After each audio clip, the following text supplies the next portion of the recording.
సాధన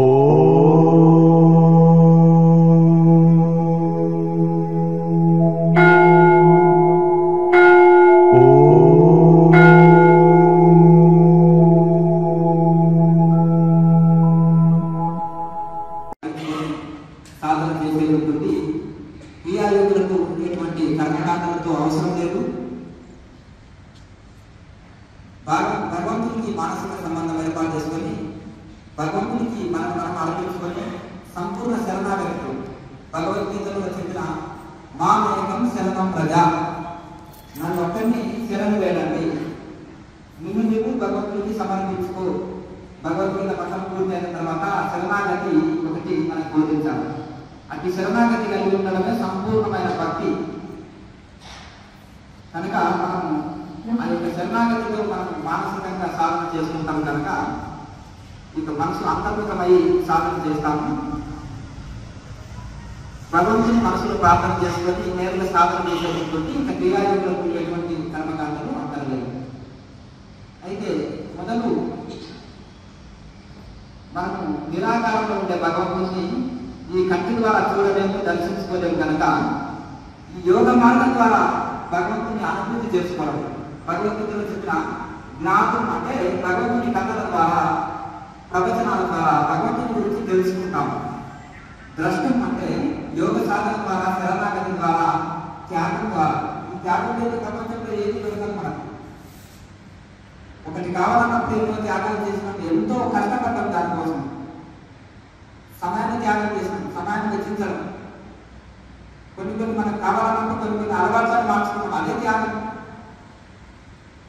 మనకు ఒక లక్ష్యం కావాలన్నప్పుడు ఆ చిన్న త్యాగాలు ఎన్నో చేసుకుంటాం. పిల్లల కోసం తల్లి త్యాగాలు చేసుకుంటుంది, మేము ఈ తల్లిదండ్రులు ఒకసారి గుర్తు చేసుకుంది. పిల్లలు గొప్ప స్థితిలో ఉండాలని వాళ్ళు ఏదైనా త్యాగాలు చేశారు. అలాగే భగవంతుని పొందాలి, మోసం పొందాలంటే కూడా కొన్ని మన అలవాట్లను కూడా త్యాగం చేయవలసి వస్తుంది. చిన్నవే ఉంటాయి, మార్పు చేరుకుని చేసుకోవాల్సి వస్తుంది. కనుక మనము యోగాభ్యాసం వలన, ధ్యానం వలన, అలాగే శరణాగతి వలన, త్యాగం వలన భగవంతుని అనుభూతి చేసుకోగలము. అందుకనే భగవంతుని కథలు వినడము, భగవంతుని గురించి తెలుసుకోవడము, దీని వలన మనకు ఒక అవగాహన వస్తుంది. దీన్ని మన జనంలో జ్ఞానం తెలుసుకోవడం, భగవంతుని గురించి సంపూర్ణంగా ఆత్మ ఏది, పరమాత్మ ఏది, శరీరం ఏది విచారణ. దీన్ని వేదాంతంలో విచారణ అంటారు. తర్వాత ద్రష్టం ఇట్లా విచారణ చేస్తూ యోగాభ్యాసం వలన, ధ్యానం వలన భగవంతుని అనుభూతి చెందుతాం. ద్రష్టం స్వయంగా భగవంతుని దర్శించుకుంటాము. రామకృష్ణ పరమహంస అంటారు కదా, నేను మీతో మాట్లాడుతున్నప్పుడు నేను భగవంతునితో మాట్లాడుతున్నాను అంటారు. అంటే ఆ విధంగా వారు ఇక్కడ భగవంతుని గురించి తెలుసుకున్న తర్వాత భగవంతుని దర్శించుకున్నారు. తిరిగి భగవంతునిలో ఐక్యమయ్యేది ఉంటుంది, ప్రవేశం అంటారు. మూడవది ప్రవేశం, అదే సమాధి స్థితి, అదే ఆత్మ నివేదన. భక్తి మార్గంలో చెప్పిన ఆత్మ నివేదన అదే. యోగ మార్గంలో చెప్పిన నిర్వికల్ప సమాధి స్థితి అదే అనమాట. ఆ స్థితికి సాధకుడు వెళ్ళాలన్నమాట. అయితే ఈ ఋషులందరూ కూడా ప్రారంభ స్థితిలో మనము పారాయణాలు చేయడం, పూజలు చేయడం, హోమాలు చేయడం, యాత్రలు తిరగడం, ప్రవచనాలు వినడం, ఇవన్నీ కూడా మనకు ప్రారంభ స్థితిలో భక్తిలో ఇవి మన ఎలిమెంటరీ స్కూల్ లాగా. నర్సరీలో మనకు ఓనమాలు నేర్చుకోవడం, ఇలా నవవిధ భక్తిలో ఇప్పుడు మనం భగవంతుని కథలు వింటాము. శ్రవణము, కీర్తనం, స్మరణం, పాదసేవనం, అర్చనం, వందనం, దాస్యం, సఖ్యం, ఆత్మ నివేదనం వరకు వెళ్ళాలన్నమాట. ఇప్పుడు మనము ఒక పీజీ పిహెచ్డి పూర్తి చేస్తేనే ఉద్యోగం వస్తుంది. కనుక ఇవి అనేకమైన మార్గాలు ఉన్నాయి. కానీ ఈ క్రియాయోగము ఫ్లైట్ మార్గం అంటారు, విహంగ మార్గం అని పతంజలి మహర్షి అంటారు. యోగ మార్గం ఫ్లైట్ మార్గం ఎలా అంటే, కాశీ విశ్వనాథుని దర్శించుకోవాలంటే గంట సేపట్లో మనము దర్శించుకోగలం. ఫ్లైట్లో వెళ్తే, నడుచుకుంటూ వెళ్తే 6 నెలలు పడుతుంది. కనుక ఈ యోగ మార్గము ఎందుకు దీన్ని అనుసరించాలంటే, ఇందులో జప సాధన వస్తుంది, ప్రాణాయామాభ్యాసం ఉంటుంది, అలాగే మనము శరణాగతి కలిగి ఉంటాము. అంటే తపస్సు ఉంది, స్వాధ్యాయం ఉంది, ఈశ్వర ప్రణిధానం ఉంది. తపస్సు అంటే ధ్యాన యోగము, స్వాధ్యాయం అంటే జ్ఞాన యోగము, ఈశ్వర ప్రణిధానం అంటే భక్తి యోగము. కనుక మనం భగవంతుడికి సమర్పించుకొని శరణాగతితో సాధన చేస్తాం. కనుక ఈ 3 కలిసి ఉంటాయి. మిగతా వాటిలో ఏమిటంటే వన్ పార్ట్ చెప్తారు. ఒకరు యోగా నేర్పొచ్చు, ఫిజికల్ ఎక్సర్సైజ్. యోగా అంటే ఫిజికల్ ఎక్సర్సైజ్ కాదు, జీవాత్మని పరమాత్మలో ఐక్యం చేయడమే యోగం. దానికి ప్రాణాయామం చాలా ఉపయోగపడుతుంది. కనుక ఒకరు ప్రాణాయామాభ్యాసమే నేర్పిస్తారు, ఒకరు ఆసనాలు మాత్రమే నేర్పిస్తారు, ఒకరు జప సాధనని నేర్పిస్తారు, ఇంకొకరు నిష్కామ కర్మ చేయండి అని, నిష్కామ కర్మ సేవని కొన్ని సంస్థల్లో సేవనే వాళ్ళు బోధిస్తారు, అదే ఉపదేశం అన్నమాట. అట్లా ఇక్కడ క్రియాయోగం ఏంటంటే అన్ని కలిపి మల్టీవిటమిన్ టాబ్లెట్ లాగా మనకు పనిచేస్తుంది. అన్నీ వచ్చేస్తాయి, ఒక్కొక్కటి సింగిల్గా నేర్చుకోనక్కర్లేదు, అన్ని కలిపి ఉంటాయి ఇందులో. కనుక ఈ యొక్క మొదలు మనము ఇది పతంజలి మహర్షి నుంచి వచ్చింది ఈ యోగం. వారికంటే పూర్వం ఏంటిది ఉపనిషత్తు ఋషి నుంచి వచ్చింది. వారి నుంచి పతంజలి మహర్షి దాన్ని సూత్రప్రాయంగా షార్ట్కట్లో పతంజలి సూత్రాల్లో అందించారు, మంత్రాల్లో ఉండేదాన్ని సూత్రాల్లో అందించారు. తర్వాత దాన్ని బాబాజీ మహారాజు పతంజలి మహర్షి శిష్యుడు. చాలామంది ఏదేదో స్టోరీస్ బుక్స్ రాశారు, కానీ అదన్నీ సత్యము కాదు. ఎందుకంటే పతంజలి మహర్షి చెప్పిన తపస్వాధ్యాయ ఈశ్వరంగానాన్ని సమాధి గురించి గొప్పగా వర్ణించి సాధనలు చెప్పి, ఆ సాధనలో ఇది అష్టాంగ యోగాన్ని 8 లెవెల్స్గా అందించి దాంట్లో సింపుల్గా క్రియాయోగం ఒకటి చేస్తే ప్రతి ఒక్కరు కూడా స్త్రీలు, పురుషులు, వృద్ధులు, చిన్నపిల్లలు అందరూ చేయగలిగే ఈజీ పద్ధతి, చాలా తేలికగా కడుగుల పెరుగులోకి వెళ్ళి పిడికలు వెన్న తీసిచ్చినట్టు అందించారు. కాబట్టి ఇది సింపుల్ ఇది ఒకటి చేసుకుంటే చాలని అందించారు. కనుక దీన్ని ప్రపంచంలో ఈజీ మార్గం అందరూ అందుకుంటారని బాబాజీ మహారాజు దీన్ని సాధన చేసి మృత్యుంజయుడిగా మారారు. దీన్ని గృహస్థులకు అందరికీ అందియాలని ఆయన సంకల్పం చేత లాయర్ మహాశయ లాయర్ మహాశయాన్ని ఎంచుకొని వారికి ఉపదేశం చేసి తిరిగి వారు కూడా ఉద్యోగం చేసుకుంటూ ఫ్యామిలీ లైఫ్లో ఉంటూ రాత్రంతా 8:30 గంటలు సమాధి నిష్ఠలో గడిపి పగలంతా ఉద్యోగం చేస్తూ ఇలా ఆదర్శంగ గృహస్థులకు నిలిచారు. అలా తర్వాత వారి శిష్యులందరూ కూడా ఒకే యోగాత్మక గురువులు, వాళ్ళు ఫ్యామిలీ లైఫ్లో పట్టణ జీవితంలో ఉండి కూడా వాళ్ళు కూడా సాధన చేసి ఏది వదిలేయడం లేదు. త్యాగం అంటే మనం ఏమంతా భగవద్గీతలో 2 త్యాగాలు చెప్పారు. ఒకటేంటిది బహిర్త్యాగం, అంటే అన్ని వదిలేసి అడుగు వెళ్ళిపోవడం. రెండవది అంతరంగిక త్యాగం. అంతరంగిక త్యాగం ఎవరు? రాముడు, కృష్ణుడు, మనకు జనక చక్రవర్తి రాజ్యపాలన చేసి కూడా రాజర్షి అయ్యారు. పూర్వం పురుషులందరూ కూడా రాజులు, మహర్షులు అయ్యారు. వాళ్ళు బహిర్త్యాగం చేస్తే రాజ్యపాలన ఎలా చేస్తారు? వాళ్ళ అంతరంగిక త్యాగం. అంతరంగిక త్యాగం అంటే మన గురించి మనం చేసుకున్నాం, మన బాధ్యతలు మనం చక్కగా నిర్వహిస్తూ ఇది నా దేవుడికి, భగవంతుడికి, ఇది నేను చేసే ప్రతి కర్మ కూడా భగవంతుడిది అని భగవంతుడికి అర్పించి మానసికంగా దాని ఫలితాన్ని, కర్మని వదలడం కాదు, కర్మ ఫలితాన్ని భగవంతుడికి అర్పించి చేసేది ఇది మానసిక త్యాగం అంటారు, అంతరంగిక త్యాగం అంటారు. బహిర్త్యాగం అంతకు సాధ్యం కాదు. అది సన్యాసులకు, గొప్ప యోగులకి సాధ్యమవుతుంది. కానీ కొంతమంది బలవంతంగా బయటికి వదిలేసి లోపల సంసారాన్ని స్మరించాలనుకోండి, అది నిత్యాసారం చెంది అంటారు, నిత్యాత్యాగం అంటారు భగవద్గీతలో. కనుక ఇప్పుడు బహిర్త్యాగం అందరికీ సాధ్యపడదు, అంతరంగిక త్యాగం అందరూ చేయొచ్చు. ఋషులందరూ అదే చేశారు. ఒక్కొక్క పరమ భక్తులు కూడా ఇది భగవంతుడి కర్మాన్ని చేసేదాన్ని ఫలితం భగవంతుడి కర్మించి చేయడం ఇది అంతరంగిక త్యాగం అంటారు. దీనికి మనం ఈ చిన్న చాలా ఈజీ అనమాట, ప్రతి ఒక్కరు చేయగలిగింది. కానీ కనుక మనం గృహస్థాపనలో ఉన్న వాళ్ళని అన్ని వాళ్ళు అంటే ఉద్యోగం, ఫ్యామిలీ లైఫ్లో, పట్టణ జీవితంలో అన్నింటిలో ఇది భగవంతుడి కర్మాన్ని భగవంతుడి కర్మించి చేయాలి. అయితే ఆ ఋషులందరూ కూడా ఒకరి కార్మికంలో గురువులందరూ కూడా ఇది సన్యాసం చేసేదా, అడవులు చేసేదా కాకుండా ఒక గృహస్థ జీవితంలో ఉండి కూడా దీన్ని యోగాన్ని సాధించవచ్చు, నిర్వికల్ప సమాధి నిష్ట పొందవచ్చు, మోసం పొందవచ్చు అని వాళ్ళు నిరూపించారు. కనుక అటువంటి ఒకరే కాకుండా ఎంతమంది చదివారు కనుక చదువుతాం, కానీ అందులో ఏమి కాదు మనం గుర్తించాలి. సారం ఏంటి, వాళ్ళు ఏం మెసేజ్ ఇచ్చారు మనకి. మేము ఫ్యామిలీ టైంలో ఉన్నాం, పట్టణ జీవితంలో ఉన్నాం, ఏమీ వదలలేదు, అన్నింటిలో ఒకటి మనుషులు భగవంతుడికి అర్పించుకున్నాం, మేము చేసే ప్రతి కర్మ భగవంతుడిని అనుకొని చేస్తున్నాం, నిరంతరం వైరాగ్యంతో సాధన చేసినాం. మీరు కూడా ఇలా ఉండండి, మీరు కూడా మేము అందుకున్న స్థితిని మీరు అందుకుంటారు. ఇప్పుడు ఒక కలెక్టర్ ఇంజనీర్ డాక్టర్ పోతే మీరు ఎలా అయ్యారండి, కలెక్టర్ ఎలా అయ్యారు, ఇంజనీర్ ఎలా అయ్యారంటే వాళ్ళు ఏ కోర్సు చేశారు, ఏ మిషన్స్ పెట్టారు, ఎంత హార్డ్ వర్క్ చేశారు, ఇవన్నీ వాళ్ళ జీవితంలో ఎక్స్పీరియన్సెస్ చెప్తుంటారు. అలాగే ఆ ఋషులు కూడా వాళ్ళు ఈ అనుసరించిన మార్గాన్ని చెప్తారు. అది మనకు మార్గదర్శకంగా పరంపరగా అందించారు. కనుక ఇప్పుడు పరంపరగా ఉన్నప్పుడు ఎందుకంటే ఇప్పుడు మనం ఒక దగ్గర సరైన శిక్షణ కరెక్ట్గా తీసుకున్నప్పుడు దాన్ని మనకు పరంపరగా అందుతుంది. ఇప్పుడు ఒక ట్యూషన్స్ ఎవరు పెట్టుకోవాలి, పీజీ చేసినప్పుడు ట్యూషన్స్ పెట్టుకుంటే స్టూడెంట్స్కి మంచి అనుభవాన్ని అందిస్తారు. కొన్ని ప్రిపేర్ కానీ ఇంపార్టెంట్ క్వశ్చన్స్ స్టూడెంట్స్ సూచనలు ఇస్తారు. అందులో కొంతమంది 20% 30% అవే వస్తాయి. ఎందుకంటే వాళ్ళు ఊహించగలుగుతారు, వాళ్ళకి అపార అనుభవం ఉంటుంది కనుక. కనుక ఇలాగే మనం కూడా గురు పరంపరకి ఎందుకు ఇంపార్టెంట్ అంటే ఆ ఋషులు నిస్వార్థంగా ఈ విద్యను మనకు అందించారు, వీటి గొప్పతనం మనకు తెలియజేశారు. మెయిన్ ఏంటంటే అనేకమైన ధ్యాన పద్ధతులు ఉండవచ్చు, అనేకమైన మోక్ష మార్గాలు ఉండవచ్చు. ఇది క్రియాయోగం అనేది పతంజలి మహర్షి అందించింది. తర్వాత బాబాజీ మహారాజ్ ద్వారా, నాహి మహర్షి ద్వారా, అలాగే ఈ యొక్క మనకు ఇంత పరంపరగా అందింది. అక్కడ మీరు చూసినట్లయితే అక్కడ పరంపర ఉంది కదా, ఇంకా చాలా మంది గురువులకి వేరే చాలా పరంపర ఉంటాయని కోరుతారు.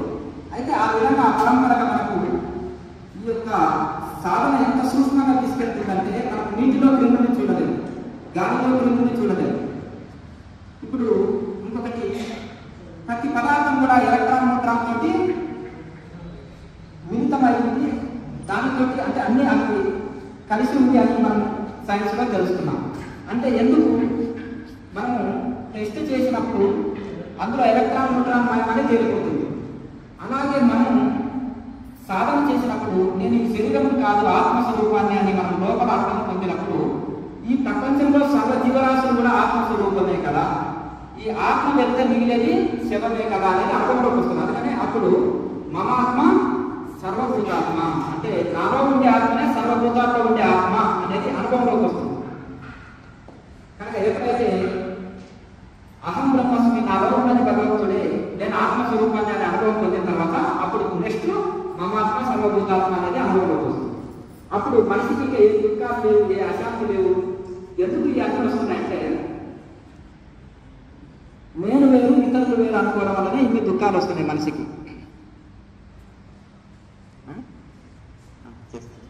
అయితే నేను వేరు ఇతరులు వేరు అన్నందుకే ఇన్ని భేదభావం వస్తుంది.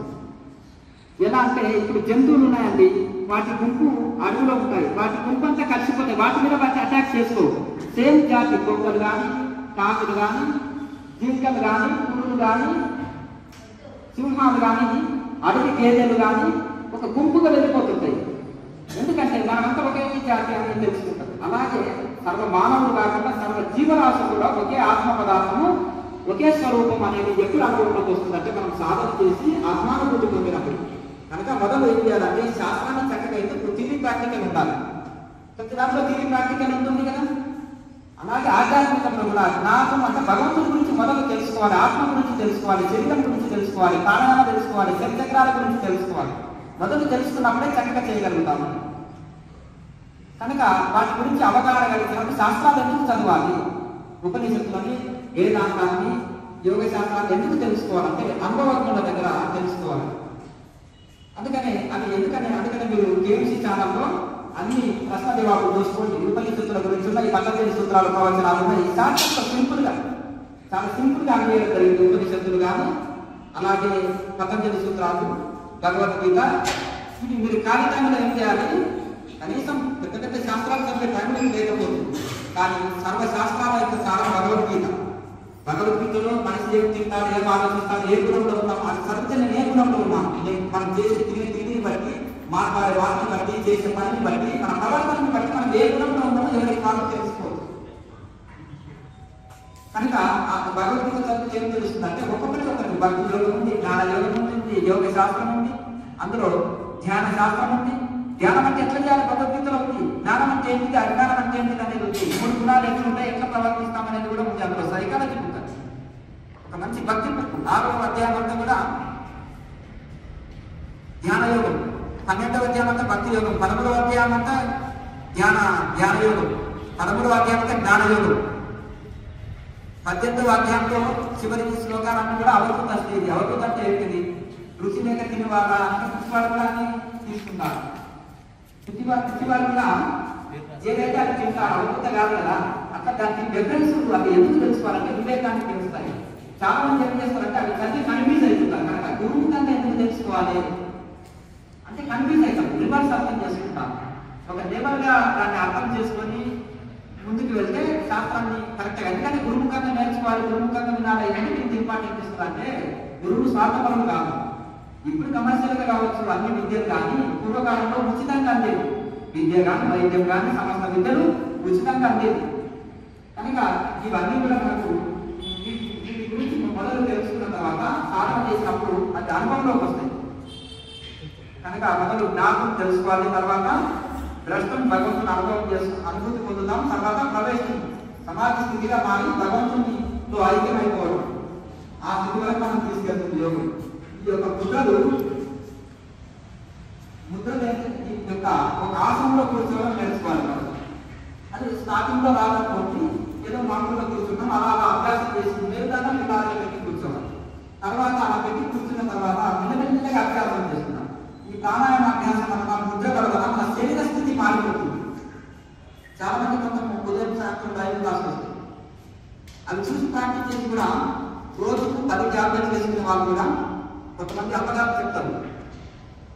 ఏదో ట్రై చేద్దామని వీటికి ట్రై చేసాము, చాలా పూజలుగా చేసే వాళ్ళము.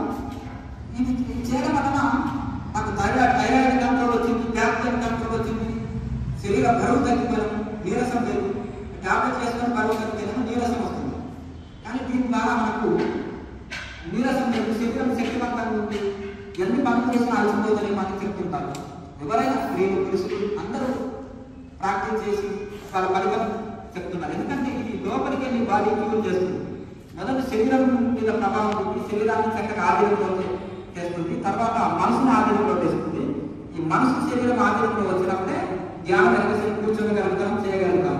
ఆ శరీరానికి సాధన చేసినప్పుడు అద్భుతమైన ఫలితాలు మనం పొందగలుగుతాం.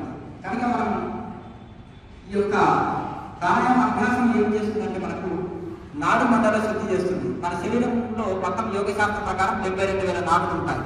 ఆ 72,000 నాడుల్లో ఇప్పుడు మనం ఎక్కడైనా లైట్ వస్తలేదంటే కనెక్షన్ సరిగా లేదు, వైర్ కాలిపోవడమో లేకపోతే ఏదో రిపేర్ ఉంది. అలాగే ఇక్కడ నొప్పి వస్తుందంటే మోకాలు కానీ నడుము కానీ మెడకు కానీ ఎక్కడ ఏదో నొప్పి వచ్చినా అక్కడ మన యొక్క నర్వస్ సిస్టమ్ ఏదైతే ఉంటుందో అక్కడ మనకు తీసుకునే రక్త ప్రసరణ కానీ వాయు ప్రసరణ ప్రాణశక్తి, మనం తీసుకునేది ఆక్సిజన్ వదిలేది కార్బన్ డైఆక్సైడ్. అయితే మనం తీసుకునే ముక్కు ద్వారానే తీసుకుంటాం, ఇది ప్రాణవాయువుగా తీసుకుంటాం. మళ్ళీ తిరిగి పొట్ట క్లీన్ చేసి అదే ముక్కు ద్వారా మనం బయటికి వదిలే గాలిని మనం అపాన వాయువు అంటాం. అది ఎన్నో రకాలుగా వెళ్ళిపోతుంది. అది తీసుకుంటేనేమో మంచి నీళ్ళు తీసుకుంటాం, చెమట రూపంలో కానీ మూత్ర రూపంలో కానీ ఏదో రూపంలో మలినాలు లవణాలు బయటికి వెళ్ళిపోతాయి. అప్పుడే మనం ఆరోగ్యంగా ఉంటాం. కనుక ఈ యొక్క ప్రాణశక్తి తీసుకున్న ప్రాణశక్తి చక్కగా శరీరంలో అన్ని అవయవాలకు చక్కగా అందినప్పుడు చక్కటి ఆరోగ్యం ఉంటుంది. ఈ యొక్క రక్తనాళాలు వాయునాళాలు ఆ శక్తిగా ఎప్పుడైతే ఉంటాయో అప్పుడు శరీరంలో జబ్బు చేస్తుంది. కనుక ఈ యొక్క ప్రాణశక్తిని తీసుకొని అన్ని అవయవాలకు సమతుల్యంగా అందిస్తుంది ఈ ప్రాణాయామం.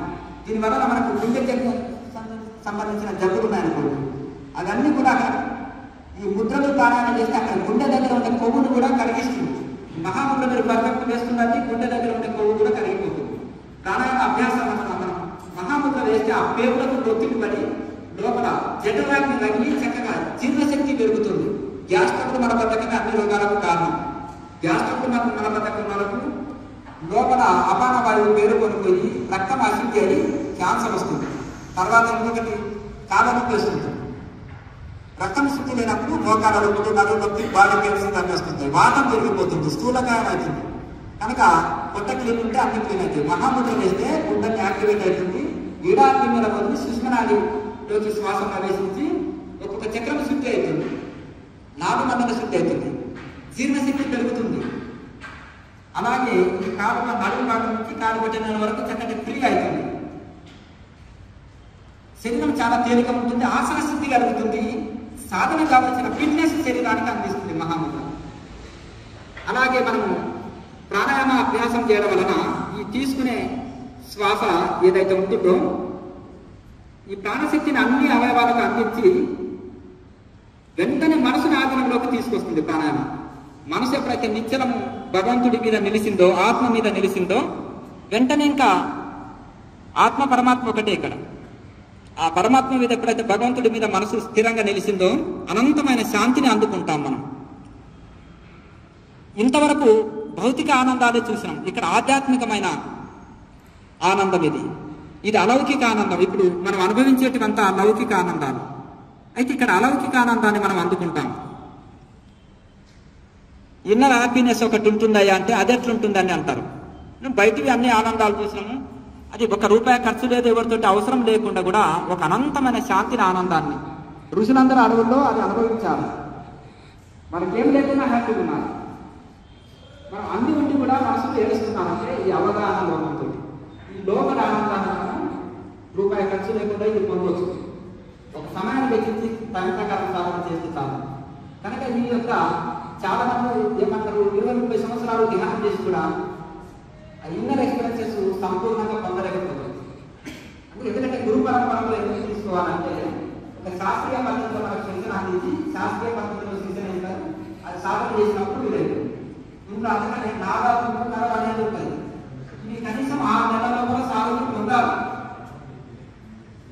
ఇప్పుడు ఒక 4 సంవత్సరాలు ఇక్కడ 1వ తరగతి పాస్ కాలేదు, 1వ తరగతి కూడా ఇంకా 2వ తరగతి వెళ్ళలేదంటే ఇప్పుడు మనం సరిగా చదువుతలేమని కదా. ఈ ఋషులు చెప్పిన అనుభవాలు మనకు వస్తలేమంటే అనేకమైనది ఏదో మనస్సులో ఊహలు కాకుండా శాస్త్రం ఉంటుంది. శాస్త్ర ప్రకారంగా ఒక సైంటిఫిక్ గా ఏది ఎప్పుడు రావాలి, ఎలా రావాలి, కొంత వెనక ముందు ఆ ప్రకారంగా మనం ఇప్పుడు మనం గుంపులుగా పెట్టుకొని పోతున్నాం అనుకోండి, కరెక్ట్ వేలో వెళ్తాం. మనం మామూలుగా వెళ్తాం అనుకోండి, మనం అనుకున్న స్టేజెస్ అనుకున్న లక్ష్యానికి వెళ్ళలేదంటే దారి తప్పిపోయినాం కదా. కనుక అక్కడ ఎవరు చెప్పాలని, గతంలో పోయొచ్చిన వాడు గురువు, వెళ్ళేవాడు శిష్యుడు. మరి మనం కరెక్ట్ వెళ్ళాలంటే శాస్త్రం చూసుకోవాలి, లేదా గూగుల్ మ్యాప్ గురువు, గూగుల్ మ్యాప్ అన్నా కరెక్ట్ చూపించాలి.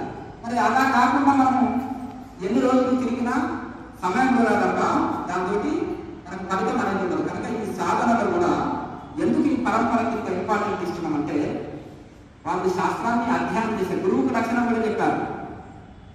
తత్వదర్శన ఆత్మానుభూతి పొందిన గురువు దగ్గర ఉపదేశం తీసుకోవాలని భగవద్గీత చెప్తుంది. పురుషులంతా పుణ్య పురుషులు వేరే, అందరూ పురుషులే. ఉప్పు కర్పూరం ఒకలాగా ఉంటుంది, నిప్పుల్లో వేస్తే ఒకటి, జ్యోతి వెలుగుతుంది ఒకటి, చిన్నపట అంటుంది. ఇప్పుడు అందరూ లక్షణంలో అన్ని కాలేజీలే, అన్ని యూనివర్సిటీలే, కానీ ఎందుకు మన పిల్లల్ని అమెరికా పంపిస్తాం, ఇంకా పై పెద్ద పెద్ద స్కూళ్ళలో పంపిస్తే ఏం చేస్తాం చెప్పండి? ఎందుకు పెద్ద కార్పొరేట్ స్కూళ్ళలో ఎందుకు ఇక్కడ లేవా, మన వీటిలో లేవా స్కూల్?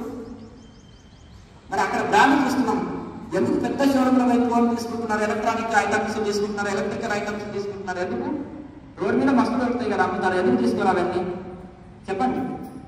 బ్రాండ్ అంటే బ్రాండ్, కొత్తది బ్రాండ్.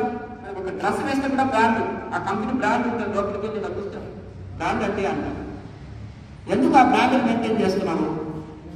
మరి ఇక్కడ ఎందుకు దీనికి పరంపరకి ఇంపార్టెంట్ ఇస్తలేరు? ఇది బ్రాండ్, పరంపర అంటే బ్రాండ్. సంబంధాలు కుదుర్చుకునేటప్పుడు చూస్తారా, అన్ని చూసినట్టు ఇది కూడా అన్ని ఇది చూసుకున్నట్టు ఇక్కడ కూడా కరెక్ట్ బ్రాండ్ దాంట్లో మనము చేరాలి. ఎంతమంది ఋషులు చేశారు ఈ సాధన, ఎంతమంది తరించారు అట్లనమాట. ఆ ఋషి పరంపరలో ఉన్నది నిస్వార్థంగా అందించబడుతుంది. అర్థమైంది కదా? పర్ఫెక్ట్ గా అందించబడుతుంది, నిస్వార్థంగా అందించబడుతుంది. కనుక ఇవన్నీ చూసుకుంటే, ఇవన్నీ ముద్రని, ప్రాణాయామ ఇవన్నీ చేసినప్పుడు మనకు చక్కటి ఆరోగ్యం లభిస్తుంది, మనశ్శాంతి లభిస్తుంది, మోక్షాన్ని కలిగిస్తుంది. ఇప్పుడు మనము లోపల చాలా మంది ఏమనుకుంటారంటే ఆత్మానుభూతి పొందాలి, ఆత్మానుభూతి పొందాలి. ఆత్మ ఎట్లా ఉంటుంది, భగవంతుడు ఎక్కడ ఉంటారో ఉంటాయి. భగవంతుడు సాకారుడు, నిరాకారం. సాకారం ఎట్లా అంటే సాకారంలో దర్శనం చేసుకున్నప్పుడు సాకారం, ఆయనలో లయమైనప్పుడు నిరాకారం. రెండు ఆయన. మొదలు సాకారంలో దర్శనం చేసుకోవాలి. మరి 20 సంవత్సరాల నుంచి దర్శనం భగవంతుని అనుభూతి పొందిన వాళ్ళు ఉన్నారా? ఒక్కొక్కరు 20 సంవత్సరాల నుంచి ధ్యానం చేస్తున్నాం. 30 సంవత్సరాల నుంచి అండి మా అత్తయ్య నేర్పించింది పూజలు, ఇక నేను చేస్తూనే ఉన్నాను అనుకుంటాను. పారాయణ చేస్తాను, ఉపవాసాలు ఉంటున్నాము, పూజలు చేస్తున్నాము, అమ్మవారికి పూజలు చేస్తున్నాము, యాత్ర తిరుగుతున్నాం, నదుల్లో తిరుగుతున్నాము. అమ్మవారు అనుభవంలోకి వచ్చిందా? కళలో కాదు, అది పగటి కళలు కాదు, ఊహాగానాల్లో కాదు, స్వయం రియల్ ఎక్స్పీరియన్స్. ఇక్కడ కూర్చున్నప్పుడు మనం స్వయం అనుభవం పొందాలి. కనుక ఆ రియల్ ఎక్స్పీరియన్సెస్ ఇక్కడ మనకి ఇందులో లభిస్తాయి. భక్తి చాలా గొప్పది. అంటే తిలకారాధన, స్నానాల, నది స్నానాల, పారాయణాల భక్తి అంటే శరణాగతి. మామేకం శరణం రజ, సంపూర్ణ శరణాగతి నిజమైన భక్తి అని భగవద్గీతలో కృష్ణ పరమాత్మ తెలిసి చెప్పేశారు. ఈశ్వరుని యందు అచంచలమైన ప్రేమ, ప్రీతియే భక్తి అని నారదుల వారు చెప్పారు. నవవిధ భక్తులు కనుక నిన్ను నువ్వు భగవంతుడికి సమర్పించుకోవడమే, భగవంతుడు తప్ప నాకు ఏదొద్దు అనుకోవడమే శరణాగతి, అదే నిజమైన భక్తి. కనుక ఆ శరణాగతి ఇక్కడ యోగులకు ఉంటుంది. భగవంతుని మీద మనసు నిలిపి ధ్యానం చేయగలుగుతాడు యోగి. కాబట్టి భగవంతుడికి ఇష్టమైన వాడు అవుతున్నాడు. యోగి శ్రేష్ఠుడు అని భగవద్గీతలో చెప్పారు. ఎందుకంటే మనసు నా మీద నిలిపి ధ్యానించగలుగుతాడు. కనుక ఆ విధంగా మనము సాకారంలో నుంచి నిరాకారంలోకి వెళ్ళాలి. కనుక ఆ మనసు నిలవాలంటే ఎప్పుడైతే మనసు నిలపగలిగినామో ఆత్మానుభూతి పొందగలుగుతాం, దైవానుభూతి పొందగలుగుతాం. మొదటి బెనిఫిట్స్ ఏంటిదంటే ఇప్పుడు ఆరోగ్య సమస్యలు ఉన్నాయి, చక్కటి ఆరోగ్యం లభిస్తుంది, చక్కటి మనశ్శాంతి లభిస్తుంది, ఆత్మానుభూతి పొందుతాం. 3 బెనిఫిట్స్ ఉంటాయి యోగం వలన. యోగం చేస్తే లాభం ఏంటంటే 3 బెనిఫిట్స్ ఉంటాయి. కనుక ఇక్కడ మనము ఈ ధ్యాన యోగం ద్వారా మనసుని భగవంతుడితో లయం చేసినప్పుడు అనంతమైన శాంతిని పొందుతాము. ఇక్కడ మనకు ఆ గురువులందరూ కూడా ఫ్యామిలీ లైఫ్లోనే ఉండి ఇదంతా సాధించాలి. మీరు కూడా ఏ విధంగా నాకు మీరు అన్నింటిలో ఉండి కొంచెం మార్పులు చేసుకోవాలి, ఆహారంలో కొన్ని మార్పులు చేసుకోవాలి. తర్వాత అందుకని ఒకే రోజులో ఒకే 2-3 గంటల్లో మనము మొత్తం ఒకే రోజు పీజీపీహెచ్డీ చేయలేము. కనుక మీరు ఏం చేయాలి, ఆ ప్రవచనాల్లో ప్రశ్న జవాబులో సాధకులు ఆహారం మార్పు చేసుకోవాలి, ఎట్లా చేసుకోవాలి, వంటలు కూడా ఎలా చేసుకునేది కూడా పెట్టినాం. ఒక సాధకులు ఎటువంటి భోజనం చేయాలి, ఏది తినకూడదు, ఏది తినాలి, ఎంత ప్రమాణంలో తీసుకోవాలనేది కూడా అందులో మీరు కేఎంసీ ఛానల్లో చూసుకుంటే మీకు అన్ని సందేహాలు దొరుకుతాయి. అన్ని శాస్త్రాలు ఉంటాయి, యోగుల అనుభవాలు ఉంటాయి, ప్రశ్న జవాబులు ఉంటాయి, అన్ని మీరు చూసుకోండి. ప్రాక్టికల్ వీడియో కూడా ముందు పెట్టుకొని రోజు ఒక 2 రోజులు ప్రాక్టీస్ చేయండి, పర్ఫెక్ట్ అవుతారు. ఫస్ట్ క్లాసులోనే ఎవరు పర్ఫెక్ట్ కాలేదు, కనుక చేయగా పర్ఫెక్ట్ అవుతుంది. కనుక మీరు ప్రాక్టికల్ వీడియో ముందు పెట్టుకొని ప్రాక్టీస్ చేయాలి. ప్రశ్న జవాబులు వీడియో చూసుకొని మీ సందేహాలు తొలగించుకోండి. అన్ని సందేహాలు ఉంటాయి. క్వశ్చన్స్ ఆన్సర్స్ అనే ప్లేలిస్ట్ ఉంటుంది. ప్లేలిస్ట్లో వెళ్తే అన్ని ఉంటాయి, ప్రాక్టికల్ వీడియోస్, ప్రశ్న జవాబుల వీడియోస్, యోగుల వీడియోస్, మొత్తం అన్ని రకాలు ఉంటాయి. మీరు చూసుకొని మీ సందేహాలు తొలగించుకోండి. ఒక సాధన పట్టుకొని వెళ్ళాలి. మొదలు ఇది కరెక్టా, ఎంతవరకు కరెక్ట్ అనేది రీసెర్చ్ చేయాలి, తెలుసుకోవాలి. తెలుసుకున్న తర్వాత దాన్ని మనం ఒకదాన్ని ప్రాక్టీస్ చేసుకుంటూ వెళ్ళాలి. కూటమి మారిపోతాను. కనుక దాన్ని మనం చేస్తుంటే ఒక 1 నెల 2 నెలలు సీరియస్గా చేస్తే ఫలితం మనకే తెలుస్తుంది. కనుక పాత సాధకుల అనుభవాలు కూడా వినండి, మీకే తెలుస్తుంది. అట్లా మీకు ఆసన స్థితి రావాలన్నా చాలా మంది ఆసన స్థితి అంటారు. ఆసన స్థితిలో చక్కగా కూర్చోవాలంటే ఎప్పుడే కానీ చాలా మంది ఇలా కాబట్టి ఇట్లా వెడల్పు కూడా ఇలా కూర్చోవాలి. కూర్చున్నప్పుడు చక్కగా మనం ఒక ఆసనంలో కూర్చోగలుగుతాం. చాలా మంది ఇలా కూర్చున్నాం అనుకోండి, ఇలా దగ్గరగా కూర్చున్నప్పుడు ఆసనం నేల మీద ఆడుకుంటాను. మనం ఇలా కూర్చున్నప్పుడు సింహాసనం అనుకోండి, ఇలా కూర్చున్నప్పుడు చక్కగా మనం ఇలా వెడల్పుగా చక్కగా ఆడుతుంది. కొంతమందికి ఏదైనా ఇబ్బందిగా ఉంది, ఇలా వస్తుంది అనుకోండి, కొంచెం ఇలా కాబట్టి ఇలా వచ్చి కూర్చోవాలి. తర్వాత ఈ బటర్ఫ్లై ఎక్సర్సైజ్ ఉంటుంది కదా, ఈ 2 ఇప్పుడు ఈ విధంగా చేసుకుంటే ఎవరికైనా ఇక్కడ చుంటి పాటలో ఫ్రీ అయిపోతుంది. ఇలా 2 పట్టుకొని ఇలా ఆహారం ఈ చుంటి పాటలు సాగుతుంది, సాగి ఇక్కడ ఫ్రీ ఆసనంలో కూర్చునే సామర్థ్యం కలుగుతుంది. అలాగే ఒక ఆసనంలో కూర్చోవడం అభ్యాసం చేసుకోవాలి. సాధనకు సిద్ధాసనం, పద్మాసనం లేదా సుఖాసనాన్ని అభ్యాసం చేసుకోవాలి. ఫ్రీ టైంలో మనం భోజనం చేసిన వెంటనే వజ్రాసనం మంచిది. ఇంకా ఫ్రీ టైంలో మీరు మీ అనుకూలమైన ఆసనంలో రిలాక్స్గా కూర్చోండి. తర్వాత ఫ్రీ టైంలో వేరే ఆసనంలో కూర్చోవచ్చు. తర్వాత ఆసనంలో కూర్చుంటే ఒకటి ఏంటిదంటే మనకు చాలా బెనిఫిట్ ఉంటుంది. జీర్ణశక్తి బాగా పెరుగుతుంది, అలాగే కుండల్ని యాక్టివేట్ అవుతుంది, ఆసన శక్తి కలుగుతుంది. ఒకే ఆసనంలో ఎక్కువసేపు కూర్చోగలుగుతాము. మెల్లమెల్లగా అభ్యాసం చేసుకోవాలి. తర్వాత మనము ఆహారంలో కూడా చాలా మార్పు చేసుకోవాలి. ఉల్లిపాయలు తీసుకోకుండా కొంచెం నూనె వస్తువులు, కొంచెం మసాలా వస్తువులు అన్ని తగ్గించి తేలిక ఆహారం తీసుకున్నాం అనుకోండి, మన శరీరం చెప్పినా తింటుంది, జబ్బులు రావు. ఆసనంలో ఎక్కువసేపు సాధన చేయగలుగుతాం. చిన్న మార్పులు అంతే. దీనికి పెద్ద త్యాగాలు అవసరం లేదు. చిన్న త్యాగాలు, చిన్న మార్పులు చేసుకుంటే సరిపోతుంది. ఇక మనం రోజు ప్రాక్టీస్ చేయాలి ప్రాణాయామం. ఇది మిగతా వాటిలో 5 నిమిషాలు 2 నిమిషాలు చెప్తాము. ఇక్కడ ఒక 45 నిమిషాలు ప్రాణాయామం చేసి 15 మినిట్స్ మెడిటేషన్ చేస్తే వెంబడి డీప్ మెడిటేషన్లోకి వెళ్తాము. ఇవి లేకుండా మనం ధ్యానంలో కూర్చుంటే ఏంటంటే శరీరం సహకరించదు, నిద్రమత్తులోకి వెళ్ళిపోతుంది, సాధన డెవలప్మెంట్ ఉంటుంది. మీకు నిజంగా కూడా ఆత్మానుభూతి పొందాలంటే కరెక్ట్ మీరు రోజు సాధన చేసి ప్రాణాయంలో కొంత పట్టు సాధించిన వాళ్ళు కరెక్ట్ జ్యోతిముద్ర వేస్తే మనకు వెంటనే మన ఆత్మ ప్రకాశాన్ని మనం దర్శనం చేసుకుంటాం. అది కొంతమంది 20-30 సంవత్సరాలు సాధన చేస్తే కూడా కలగండి క్రియాయోగంలో అదే చెప్తున్నాం. 3 నెలల వరకు 6 నెలల వరకునే మీరు పొందుతారు. ఇంకా సీరియస్గా సాధన చేసిన 1 మంత్లు కూడా పొందుతారు. ఎందుకంటే ఇవన్నీ కూడా అంత మనకు ఎక్కువ తొందరగా ఫ్లైట్ మార్గం అన్నాం, శాంతిగత మార్గం ఉంది క్రియాయోగం అనేది. శాంతిని ఆనందాన్ని మీరు అందుకుంటారు. ఇంకా దీన్ని మీరు వదిలిపెట్టారు. వదిలిపెడతారా చెప్పండి, వదిలిపెట్టారు. ఇందులో ఒక ఆనందం కలిగినాం. కానీ మినిమం కావాల్సిన సూత్రాలు పాటించాలి, మినిమం కావాల్సిన బేసిక్ మీరు పాటించాలి. మీరు పాటిస్తే మీరు ఆ ఫలితం తప్పకుండా పొందుతారు. కనుక ఇది సులభమైన పద్ధతి. యోగం అంటే తలకి తిరుగుండనక్కర్లేదు, ఏముండదు. మీరు సరే మీరు కొత్త వాళ్ళండి, మీకు ఏమి తెలియదు కదా, ఇలా కూర్చొని ఏం కాదు, ఇలా కూర్చొని చేయండి. వేరుగల మాత్రం ఎలా పెట్టుకొని చక్కగా ప్రశాంతం చేయాలి. కొన్ని రోజుల తర్వాత ఇలా కూర్చుంటారు, మామూలు ఇలా కూర్చుంటారు. కొన్ని రోజులకు సింపుల్గా పెడతాను, ఇది ఉంటుంది కదా, ఇలా కూర్చోవచ్చు. ఇంట్లో జాయింట్ పాదాన్ని ఇలా పెట్టి జాయింట్ పాదాన్ని పెట్టి ఇలా కూర్చోవచ్చు. అలా వెనువెంటగా అభ్యాసం తర్వాత సిద్ధాంతంలో కానీ పద్మాసంలో కానీ కూర్చోగలుగుతారు.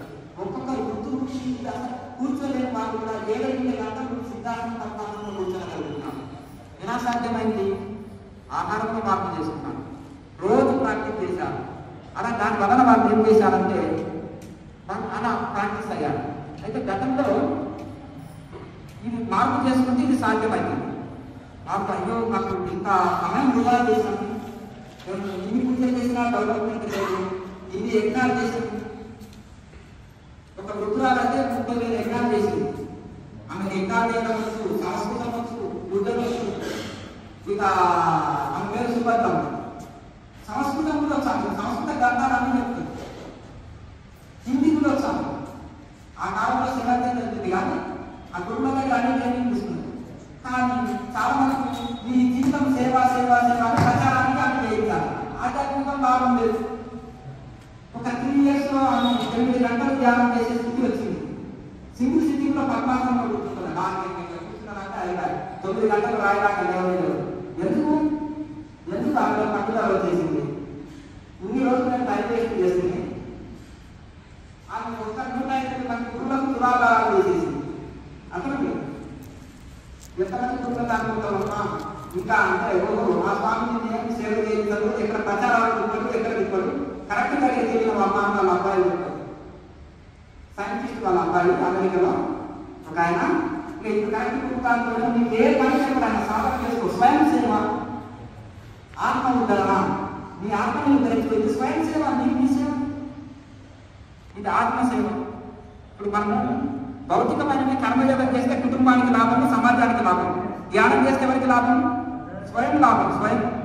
స్వయాన్ని మిస్ అవుతున్నాం, అన్నిటికీ టైం ఇస్తున్నాం. కానీ ఎందుకు ఈ టెన్షన్స్, బీపీలు, షుగర్లు, రోగాలు, అశాంతి, గొడవలు, కీచులాట ఎందుకు వస్తుందంటే మనం టైం ఇస్తలేదు.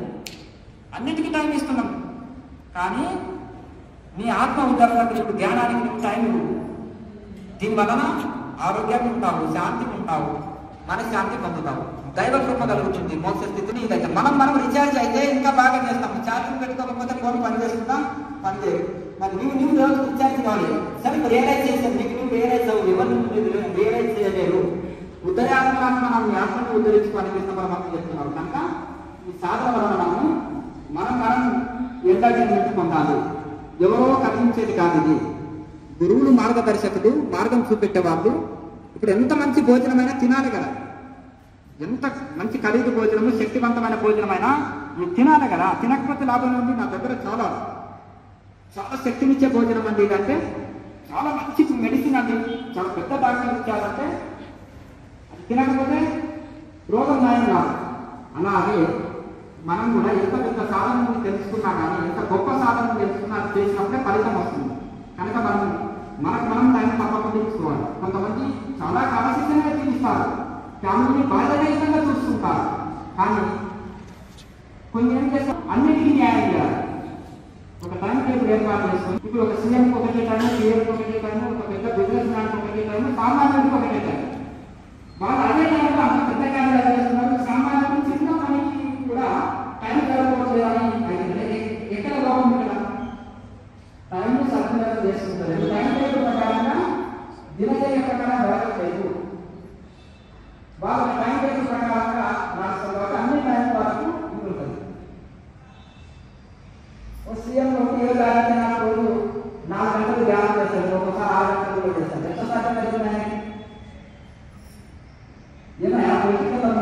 ఎన్ని వస్తువులు ఉంటాయి, ఎన్ని టెన్షన్స్ ఉంటాయి, ఎన్ని ప్రాబ్లమ్స్ ఉంటాయి, ఉంటాయా?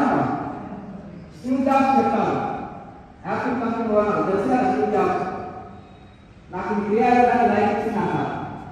ఆయన చివరి చేసిన అందరికీ ఆటోగ్రాఫ్ అందరికీ పనిచేసి ఇది $1 మిలియన్ ఆస్తి ఆయన, దీన్ని కాపాడడం మీకు జరిగితే ఎవరు అయితే చదవడం కాకుండా ఇది నేర్చుకోండి, ఆ సెంటర్కి వెళ్ళి నేర్చుకోండి, ఇది సాధన చేయాలని అందరికీ చూసి పంపిస్తారు.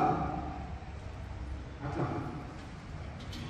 కనుక ఆ విధంగా అది ఎందుకు ఇంత సాధ్యమేంటంటే ఇప్పుడు గాంధీ భగవద్గీతలోనే చదవడం కాదు, ఇండియాలో చేసేవారు పరమశివరాలను తీసేశారు, రవీంద్రనాథ్ తీసేశారు, రాయమాసారు, ఇదంతా బెంగాల్ భాష కదా. కనుక ఆ స్వాతంత్ర సమయంలో కూడా బంకించంద్ర చటర్జీ అప్పుడు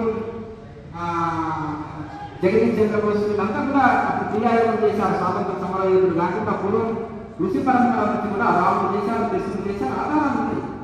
ఉపనిషత్తు ఋషులందరూ కూడా ఇది చేశారు. మీరు ఉపనిషత్తు యోగం గురించే చెప్తున్నారు. కనుక ఇది సాధన చేసినప్పుడు వాళ్ళు ఊరికే ఈ విధంగా ఈ సింపుల్ పద్ధతి, ఈజీ పద్ధతి కనుక ఇది మనం ఈ 6 ముద్రలు చేసి తర్వాత ధ్యానం చేస్తే వెంటనే మనసు లయం అవుతుంది.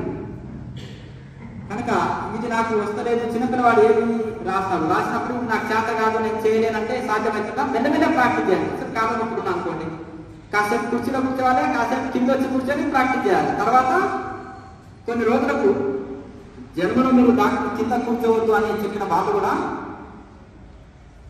వాళ్ళు 5 నిమిషాలే కింద కూర్చొని ప్రాక్టీస్ చేసి మళ్ళీ కూర్చొని కూర్చునేదంట. మళ్ళీ అలా చేస్తే ఇప్పుడు 3-4 గంటలు ఆసనంలో కూర్చున్నారు. డాక్టర్ గారు కలిసినప్పుడు ఏమమ్మా ఎలా ఉంటుంది, ఏందయ్యా ఎలా ఉంటుందంటే మీరు కింద కూర్చోగలుగుతున్నారు, ఇప్పుడు 3 గంటలు కూర్చోగలుగుతున్నారండి. ఎట్లా అంటే పద్మాసనంలో, ఎలా అంటే సిద్ధాసనంలో. యోగా చేస్తున్నారండి మీరు అన్నారు. ఎందుకన్నారు? యోగా చేస్తే అది సాధ్యమే అండి, క్యూర్ అయిపోతుంది లేండి అని అన్నారంట. అంతేనా? ఎందుకంటే వాళ్ళకి ఒక అవగాహన వచ్చేసింది, యోగా చేస్తే అన్ని క్యూర్ అయిపోతాయి, వీళ్ళు మెల్లమెల్లగా ప్రాక్టీస్ చేసినట్టున్నారు అని ఇదవుతుంది. కనుక ఇప్పుడు యోగా అని అన్ని దేశాల్లో నడుస్తున్నాయి. అన్ని దేశాల వాళ్ళ కులం లేదు, మతం లేదు, దీనికి ఏమి లేదు. అంతేనా కదా? ఉండేదంతా ఒకటే జాతి, ఒకటే మతము, ఒకటే దేవుడు, పేరు వేరు పెట్టుకున్నాం అంతే. కనుక ఈ యోగకు కులం లేదు, మతం లేదు, ఏం లేదు, ఎవరైనా చేయొచ్చు. అందరికీ ఆరోగ్యం ఉండాలన్నా, అందరికి ఆరోగ్యం ఉండాలి కదండి, అందరికి మనశ్శాంతి ఉండాలా వద్దా చెప్పండి. అందరూ ఆనందంగా ఉండాలి, హ్యాపీనెస్ అందరూ కోరుకుంటారు కదా. జంతువులు కూడా కోరుకుంటాయి, కొంత దుఃఖం కావాలండి నాకు, కొంత బాధ కావాలండి నాకు అని ఎవరైనా కోరుకుంటారు చెప్పండి. ఏం చేసినా దుఃఖం పోవాలని చేస్తాను. లోకం చేసినా, పూజలు చేసినా, వ్రతాలు చేసినా, దానం చేసినా అంతే కదా. పుణ్యం వలన సుఖము, పాపం వలన దుఃఖం. అంటే పుణ్యం ఎందుకు చేస్తున్నాము? సుఖం కోసమే, సుఖం కోసమే కదా. కనుక ఏం చేసినా సుఖం కోసమే, చదివేది సుఖం కోసమే, అంతేనా కదా. తినేది సుఖం కోసమే, మనం ఏ పని చేసినా మనం సుఖం ఆశించి చేస్తున్నాం. కనుక అన్ని జీవి సుఖంలో ఇది అనంత సుఖాన్ని అందిస్తున్నాం, శాంతిని అందిస్తున్నాం. కనుక అశాంతి సుఖం, అశాంతి కలిగిన వాళ్ళకి సుఖం లేదు కాబట్టి శాంతిని కోరుకుంటున్నాం అందరం. కనుక ఆ విధంగా మనం మోక్షం ఎవరికి వద్దాం? నాకు వద్దంటారా చెప్పండి. ఎవరు అనగలండి? ఎవరైనా పూజలు చేసినా, పారాయణం చేసినా, ఏం చేసేసినా కానీ మొదలు దుఃఖాలు కావాలి, బాధ పోవాలి, ఆరోగ్యం కావాలి, ఆర్థిక లాభాలు ఉండాలి, ఏ లోటు లేకుండా ఉండాలి, అంతలో మోసం కావాలి.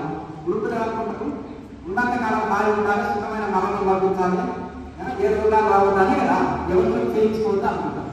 స్టూడెంట్స్ ఏమనుకుంటారు? ఏకాగ్రత పెరగాలి, మంచి ర్యాంకులు సంపాదించుకోవాలనుకుంటారు. బిజినెస్లో వచ్చే, ఉద్యోగంలో వచ్చే, బిజినెస్లో వచ్చే ఒడిదుడుకు తట్టుకోవాలి, ఆ యొక్క మైండ్ పవర్ నాకు ఉండాలి, అవన్నీ తట్టుకునే శక్తి నాకు ఉండాలి, ఆత్మస్థైర్యం, మనోబలం ఉండాలని కోరుకుంటారు ఎవరైనా. కనుక ఇవన్నీ అసలు కోరుకునేటివి అన్నీ ఇస్తుంది. కల్పవృక్షం కామధేను క్రియాలు ఉన్నాయి, అన్నీ ఇస్తుంది. కనుక దీని గురువు మీద మనం సాధన చేసుకోవాలి. కనుక మొదలు మనము ఇది 6 ముద్రలు ఉంటాయి, ఈ 6 ముద్రలు చేసుకొని మనం సాధన చేసుకోవాలి. సరే, మనము నశ్రేయో నియమం వినా ఫైనల్గా గురువులందరూ నియమాలు పాటించారు, జీవితాన్ని కొన్ని మార్పు చేర్పులు చేసుకున్నారు. వాళ్ళ గురువులు చెప్పినట్టు వీళ్ళు ఫాలో అయ్యారు, సాధించారు. మనం ఇప్పుడు వాళ్ళని ఫోటోలు పెట్టుకొని వాళ్ళని ఆదర్శం పొందుతున్నాం. అలా మనం కూడా ఇప్పుడు మంచి మంచి పెద్ద పెద్ద ఆఫీసర్స్, బిజినెస్ మ్యాన్స్ వాళ్ళని అడిగితే ఎన్నో టెక్నిక్లు చెప్తారు. మనం వాళ్ళ జీవితంలో అనుసరించిన నియమాలు, పద్ధతులు, టెక్నిక్లు ఇవన్నీ మనకు చెప్తాం. అలాగే మనం కొన్ని నియమాలు పెట్టుకోకపోతే జీవితంలో డెవలప్మెంట్ ఉండదు. అటు భౌతికం కానీ ఇటు ఆధ్యాత్మికం కానీ కొన్ని నియమాలు పెట్టుకోకపోతే లాభం లేదు. ఆ నియమం ఎవరు పెట్టాలి? ఎవరు వచ్చి ఇది చెయ్యి అని ఆదేశించి చేసేది కాదు. ఎవరికి వాళ్ళు, ఎవరి మనసుకు వాళ్ళు. మనసు చిన్నపిల్లవాడికి బుజ్జగించినంత మన మనసుకు మనము బుజ్జగించి నచ్చజెప్పుకొని మనకు మనమే నియమాలు పెట్టుకోవాలి. ఎవరు మనకి పైన ఉండి పెట్టదు. కనుక మనం చెప్పుకోవాలి, ఆహారంలో మార్పులు చేసుకోవడం కానీ, కొన్ని దినచర్యల్లో మార్పులు చేసుకోవడం కానీ, ఇవన్నీ ఎవరికి వాళ్ళు మనము ఇవి చేసుకోవాలి. కొన్ని మరి మార్పులు చేసుకుంటామా జీవితంలో? ఇప్పుడు ఈ రోజు నుంచి గతంలో కొంత సాధన చేసి వచ్చిన వాళ్ళు ఉన్నారు, పూజలు భక్తి కలిగి ఉన్నారు, పారాయణాలు పూజలు చేసిన వాళ్ళు ఉన్నారు, ధ్యానం చేసిన వాళ్ళు ఉన్నారు, గతంలో కొన్ని యోగా చేసిన వాళ్ళు ఉన్నారు, మొదటిసారి కొత్తగా కూడా వచ్చిన వాళ్ళు కూడా ఉన్నారు. అన్ని రకాల వాళ్ళు ఉన్నారు ఇక్కడ. అయినప్పటికీ కూడా మనం ఒకటి ఏంటంటే కొన్ని నియమాలు పెట్టుకుంటే మనకు జీవితంలో డెవలప్మెంట్ ఉంటుంది. ఒక సంకల్పం తీసుకుందామా?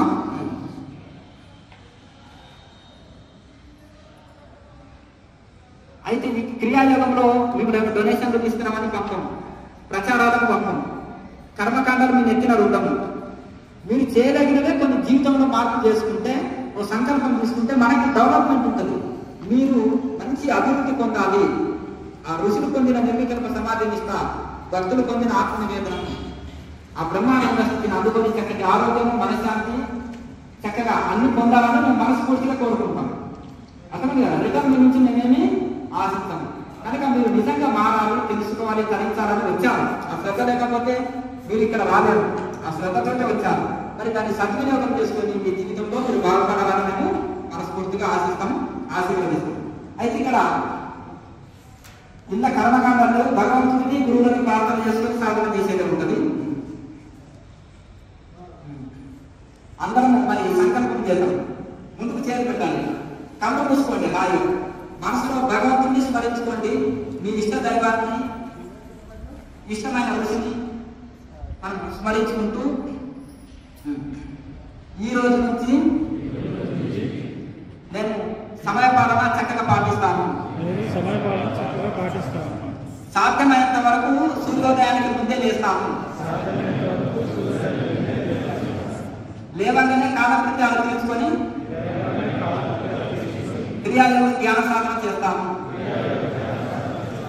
సాధ్యమైనంత వరకు ఇంటి భోజనమే చేస్తాను.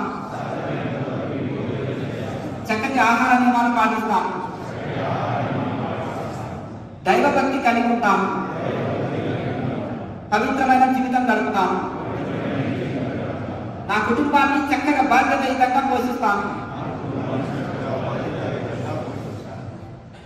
ఎవరు నన్ను ఆవేశానికి లోన్ చేసిన ఆవేశానికి గురి కాను. రోజంతా అన్ని పనులు ప్రశాంతంగా బాధ్యతయుతంగా నిర్వహిస్తాను.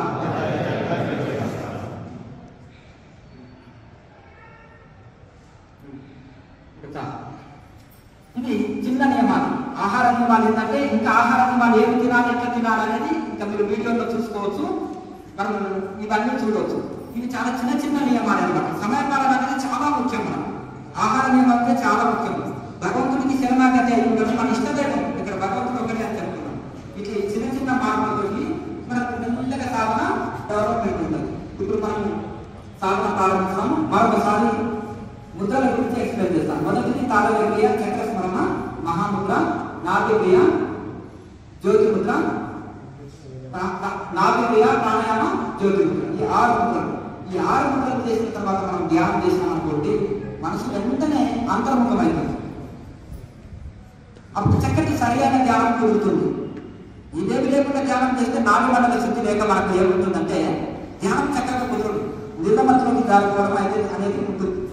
లేవని ఏం చేయాలంటే కాలకృత్యాలు మహాముద్ర లాంటివి వేస్తే 2-3 సెట్లు వెంబడే ఒకసారి వాష్రూమ్కి వెళ్ళి రాని మన పొట్ట చెప్తుంది. అప్పుడు ఒకసారి వెళ్ళి రావాలి. మన బలవంతంగా కాలకృత్యాన్ని అదుపుపట్టవచ్చు. ఈ ధ్యానానికి డిస్టర్బెన్స్ అని ఎప్పుడైతే బలముద్రాన్ని అదుపుపడతారనుకోండి రోగం, శరీరానికి రోగం వచ్చేస్తుంది. కనుక ఏ సమయం ఒకసారి వెళ్ళొచ్చినాం అనుకోండి ఇంతమంది లేవవలసిన అవసరం ఉండదు. కనుక కాలకృత్యాలు తెలుసుకొని మనం ధ్యానం చేసుకుంటే సరిపోతుంది, సాధన చేసుకోవచ్చు. అయితే ఇక్కడ తాళవేయ అంటే నాలుగు ఎక్సర్సైజ్. ఈ యొక్క కేచరముద్ర కోసం నాలుగకు కొన్ని ఎక్సర్సైజ్లు చెప్తాము. ఈ నాలుగలో బోన్స్ ఉండవు, ఎముకలు ఉండవు కనుక సాగే గుణం ఉంటుంది. ఈ నాలుగు ఎక్సర్సైజ్ వల్ల ఇప్పుడు ఉండే నాలుగు కొద్ది ఒక ఇంచు పెరిగితే కేచరముద్ర వస్తుంది. ఆ కేచరముద్ర నాలుగ కొండ నాలుగ వెనుక భాగంలో లాగు పడినప్పుడు ఆ సహస్రారంలో అమృతం ఉంటుంది. ఆ అమృతం గొంతులోకి జారుతుంది. గుండె జబ్బులు రావు, శరీరంలో అతి బరువు ఉండదు, జీర్ణశక్తి పెరుగుతుంది, గ్యాస్ట్రిక్ బలబద్ధకం ఉండదు, మనసు అంతర్ముఖం అవుతుంది, ప్రసన్నంగా ఉంటుంది. ఇప్పుడు కోపం వస్తేనే మన వలన ఏమంటుంది, ఒకరిని కొట్టాలన్నా దూషించాలన్నా ఏం కావాలి, కోపం కావాలి. మనము శాంతంగా ఉన్నామనుకోండి, మనకు అసలు కోపమే రాలేదనుకో, ఇంకా గొడవలే ఉన్నాం అసలు, అంతేనా? కనుక మనలో మొదటి మార్పు అది వస్తుంది. కానీ కేచరముద్రలో ఉంటే ఆ మార్పు వస్తుంది. జీర్ణశక్తి పెరగాలి కదా అందరికీ, త్వరగా జీర్ణం కావాలన్నా వద్దా, గుండె జబ్బులు రాకుండా ఉండాలన్నా వద్దా, శరీరం మనసు శాంతంగా ఉండాలన్నా వద్దా, మనకి ఏ చెరువు ఉండాలి. దీనికి ఏం ఖర్చు ఉంది? నాలుగు నెలల కదా మాట పెట్టుకోవాలి. దీన్ని ఏమంటారు? అర్ధ కేజీ అంటారు. సాధారణలో బయట నాలుగకి ఎప్పుడు పని, తినేటప్పుడు పని, తర్వాత మాట్లాడేటప్పుడు పని, మిగతాప్పుడు అందుకని లాగి రాసి అంటారు. జీపు ఉల్టా, దృష్టి ఉల్టా, శ్వాస ఉల్టా, దృష్టి ఉల్టా అంటారు. అని ఉల్టా ఉల్టా ఇదే ఉల్టా అంటే జీపు ఉల్టా అంటే మన నాలుగు ఎక్కడ ఉంది, బయటకు ఉంది, దాన్ని లోపలికి ఉల్టా తిప్పుకోవాలి. తాతలు ఏం చేస్తుంది, పని ఉన్నప్పుడే పని చేసుకుని అవైలాభం వరకు దానిలో ఉంటుంది. అందుకని భగవద్గీతలో పేరు చోటు చేస్తున్నారు. గురువు అంగాన్ని సమస్య, గురువు కూడా ఇంద్రియాలతో పనిచేసి పని లేనప్పుడు అంతర్ముఖం చేసుకొని ఉంటారు. అది దాన్ని ప్రత్యాహారం అంటారు, దాన్ని అష్టాంగ యోగం. అయితే కనుక మనం కూడా ఏం చేయాలి, నాలుగు తినేటప్పుడు మాట్లాడేటప్పుడే నాలుగు పని, మిగతా ఏం చేయాలి, జీప్ ఉల్టా, నాలుగుని ఉల్టా పెట్టుకోవాలి. శ్వాస ఉల్టా అంటున్నారు. శ్వాసను ఉల్టా ఎట్లా తిప్పాలి అంటే, మనం ఇట్లా తీసుకుంటున్నాము, బయటికి వదులుతున్నాం. తీసుకున్నప్పుడు ఎక్కడ పోతుంది శ్వాస, కిందికి పోతుంది, వదిలినప్పుడు బయటికి వెళ్తుంది. దాన్ని ఏం చేయాలంటే ఆ కిందికి పోయిన శ్వాసను మీదికి తిప్పమంటున్నాడు. అర్థమైంది కదా? సుష్మనాడు ఉంటా పైకి దాన్ని తిప్పాలి.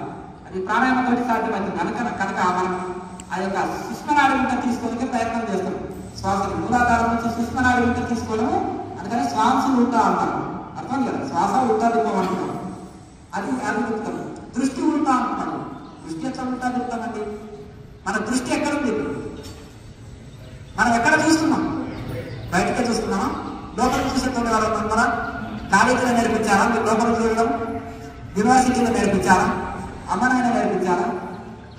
మరి ఎక్కడ నేర్చుకోవాలి? యూనివర్సిటీలో దొరుకుతుందా? పీజీ పిహెచ్డీ చేసినా కానీ అక్కడ భౌతికమైన చదువులు చదువుతున్నాము, దీంట్లో అవగాహన లేదు. కనుక మనం ఏం చేసినట్టు ఎవరు సెంటర్ పెట్టినా వెళ్ళిపోతున్నాం. అది ఎంతవరకు కరెక్ట్ పర్ఫెక్ట్ అనేది తెలియదు. పీజీలో వేరే కదా ఖండితం పోతున్నాం, మనకి లోనికి మనసు తిప్పి నేర్పిస్తారంట అనుకున్నాం. కనుక నేర్పగలుగుతారు. కనుక దృష్టి ఉల్టా అంటే మనసుకి కళ్ళు బయటకు చూస్తుంది. దీంతో కళ్ళు మూసుకుంటేనే సరిపోదు, కళ్ళు దృష్టిని లోపలికి తిప్పుకోవాలి. కూటస్థం మీద ఈ రెండు కళ్ళు మూడో దానికి తిప్పుకొని లోపల అంతర్దృష్టి కలిగి ఉంటారు. బహిర్దృష్టి అంతర్దృష్టి కలిగి ఉంటారు. అంటే గృహం బట్టే ప్రాణం అంటే భగవద్గీతలో గృహంలో ప్రాణాన్ని కూటస్థంలో శ్వాసని బంధించి అంతర్ముఖమై ఉంటారు ఎవరు. గృహమధ్య గృహమధ్యలో దృష్టి పెట్టుకోండి.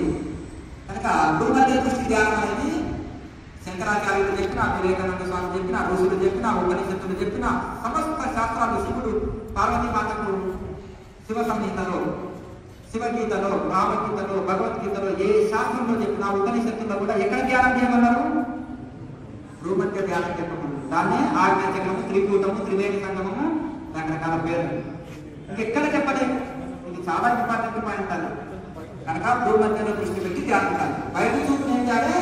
లోపలికి తీసుకోవాలి. అప్పుడు లోపల ఇన్నర్ ఎక్స్పీరియన్సెస్ వస్తాయి. బయట చూస్తే బయట అన్నింటినీ చూస్తాం, దృశ్యాలు. కొన్ని ఆనందాలు కనిపిస్తాయి. హిమాలయాలు చూస్తాం అనుకో కళ్ళ ద్వారా, కొంత ఆనందం కనిపిస్తుంది. సినిమా చూస్తున్నట్టు ఆనందం, ఇవన్నీ చూస్తారు. కళ్ళ ద్వారా దృశ్యాల ద్వారా కూడా కొన్ని ఆనందం కలుగుతుంది మనసు. కానీ తాత్కాలికమైనది. ఈరోజు ఇష్టమైంది రేపు నీకు అయిష్టమైంది.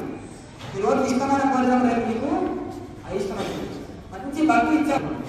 బాగా మాంసం తిన వారికి పండుగ ముసలి ఇస్తే బెల్లం మాంసం ఇచ్చిన వారికి అప్పుడు జావ అయ్యారు. అంతేనా కదా? అంటే ఒకప్పుడు ఇష్టమైతే ఒకప్పుడు అయిష్టమైతుంది.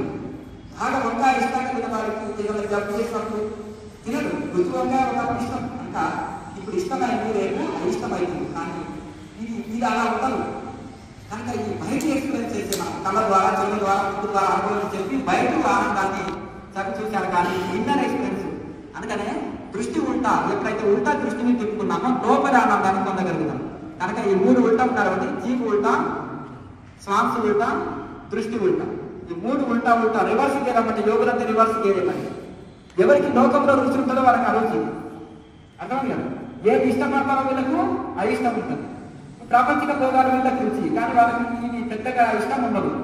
ఒకవేళ ఉండవలసి వచ్చిన ప్రపంచంలో తామరాకు మీద నీళ్లు అంటే అంతనట్టుగా ఉంటాయి. తుమ్మల పురుగు గుడ్డలో ఉండి గుడ్డలు అంటారు. 32 పళ్ళ మధ్యలో నాలుగు ఉంటుంది. ఏ పండు కింద వల్ల నలిగిపోతుంది, ఏ పండు కింద వల్ల నలిగిపోతుంది. కానీ టెక్నిక్ మీద తిరుగుతుంది నాలుక. తినేటప్పుడు, నమిలేటప్పుడు, మాట్లాడేటప్పుడు పళ్ళ మధ్యలో జాగ్రత్తగా తిరుగుతుంది. అవునా? అట్లా 32 పళ్ళ మధ్యలో నాలుకలాగా ఈ ప్రపంచంలో మీరు మెరగగలుగుతారు. కనుక మీరు ఏమంటారంటే ఈయన ఏమి అంటే అన్నింటిలో ఉన్నాడు, అన్నింటి తింటున్నాడు, అన్ని చూస్తున్నాడు, ఫ్యామిలీ లైఫ్లో ఉన్నాడు అంటే ఇవన్నీ ఏది వదిలిపెట్టలేదు. మానసిక సంబంధం భగవంతుడితో ఏర్పాటు చేసుకుంటాడు. బ్రహ్మసత్యం జగత్ మిథ్య అనేది స్థిరమై ఉండాలి. వైరాగ్యం అంటే ఏంటిదంటే భగవంతుడే సత్యం, ఈ ప్రపంచం అంతా మాయ అని దృఢ నిశ్చయం కలిగడం వైరాగ్యం తప్ప అన్ని వదిలిపెట్టుకోవడం వైరాగ్యం కాదు. శాస్త్రాలు చెప్తున్నాయి. కనుక ఈ అన్నింటిలో ఉండి ఇది అశాశ్వతం అని మనం భగవంతుడికి ఇష్టమై ఉండాలి, మిగతా అయిష్టమై ఉంటుంది. కనుక భగవంతుడే సత్యము, నిత్యము, శాశ్వతం అని నమ్మి ఉండడమే నిజమైన వైరాగ్యం. కనుక యోగులు అంటున్నారు ఏం ఉండాలంటే వీళ్ళు ఏమి అంటే ఏం వదలనక్కర్ లేదు. అది మానసిక సంబంధం భగవంతుడి ఏర్పాటు చేసుకొని, మానసిక సంబంధం ఏర్పాటు చేసుకొని మంచి భగవంతుడిలో మనసు దాన్ని చేసి సాధన చేయడమే ఇదే నిజమైన వైరాగ్యం. కనుక ఈ విధంగా మనం ఇది చేసినప్పుడు మనసు అంతర్ముఖం అవుతుంది. కనుక ఈ 6 గంటలు చేసి ధ్యానం చేస్తే మనసు వెంటనే అంతర్ముఖం అవుతుంది. కనుక ఇక మనసులో భగవంతుడిని, గురువులని మనసులో ప్రార్థన చేసి సాధన చేసేది ఉంటుంది. ఇక ఎటువంటి కర్మకాండాలు అక్కర్లేదు దేవుడికి. ఇక సాధన చేద్దాము చక్కగా మీకు స్థిరంగా సుఖంలో మీకు ఎలా అనుభవిస్తే శరీరం కష్టపెట్టి, దుఃఖపెట్టి, బాధ పెట్టి మీరు ఏది చేయాలని ఇక్కడ చెప్పండి. ఎంత సహకరిస్తే అంతే చేయాలి. చేయగా ఏమవుతుంది? పర్ఫెక్ట్ అవుతుంది. ఏ పనైనా కానీ సంగీతం మొదటి రోజే మనకు ఎక్కువ రాగాలు తీసి పాడలేదు కదా. ప్రాక్టీస్ చేయగా 6 months 1 year లోపల మంచి పర్ఫెక్ట్ అవుతాం. అలాగే ఇది కూడా శరీరం ఎంత సహకరిస్తే అంత మెత్తగా చేస్తున్నాక కొన్ని రోజులకు పర్ఫెక్ట్ అవుతుంది. రోజు ప్రాక్టీస్ చేయాలి, చేస్తే పర్ఫెక్ట్ అవుతుంది. అద్భుతమైన ఫలితాలు వస్తాయి. ఆరోగ్యం వస్తుంది, మనశ్శాంతి, మోక్ష స్థితిని అందుకుంటాం. చక్కగా అందరూ మీకు అనుకూలమైన స్థిరమైన ఆసనంలో కూర్చోండి. శరీరం సహకరించిన వాళ్ళు సిద్ధాసనంలో కూర్చోవచ్చు, పద్మాసనంలో కూర్చోవచ్చు. మధ్య మధ్యలో ఆసనం మార్చుకోవాలంటే మార్చుకోవచ్చు. కళ్ళు తెరవకుండా, శరీరం కదలకుండా మార్చుకోవచ్చు. చక్కగా కూడా అందరూ కూడా స్థిరమైన ఆసనంలో కూర్చొని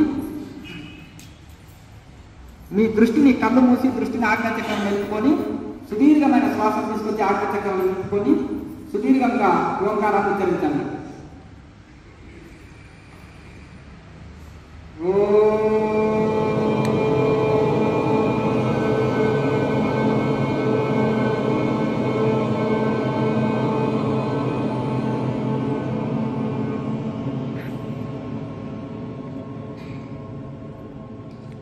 మొదలు తాళమే చేయాలి.